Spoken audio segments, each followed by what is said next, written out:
pinigting na testing at monitoring isinusulong ng isang kongresista sa harap ng ulat na may panibagong kaso ng Mpox sa bansa. Publiko, hinimok na maging alerto laban sa mga sintomas nito. Si Mela Las Moras sa sentro ng balita.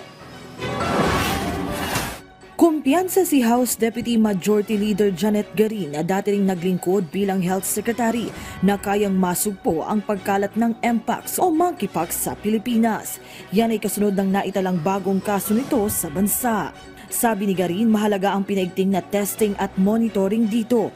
Early detection at prompt management din daw ang nakikita niyang susi para agad itong masolusyonan. Pag marami ang natatamaan or marami ang nahahawa, the chances of another mutation is there. And yung chance na yung bagong mutant is mas maging aggressive na dyan. Kaya dalawa ang dapat na target. Una-una, mabawasan yung mga mahahawa. Pangalawa, dahil nga ito ay mas agresibo ngayon, maagapan agad-agad. So kaya ang pinaka-importante ngayon ay aggressive surveillance para kung merong kaso, maagapan kaagad. And then yung practice ng proper hygiene. Una nang naglabas ng Public Health Advisory ang DOH laban sa Mpox.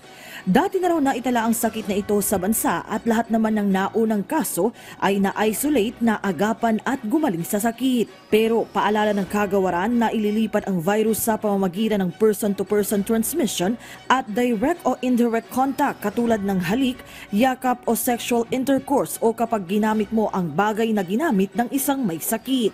Kabilang sa mga sintomas nito ang rashes o mucosal lesions na sinamahan pa ng lagnat, swollen lymph nodes at sore throat, pananakit ng muscles at likod at pananakit ng ulo at panghihina.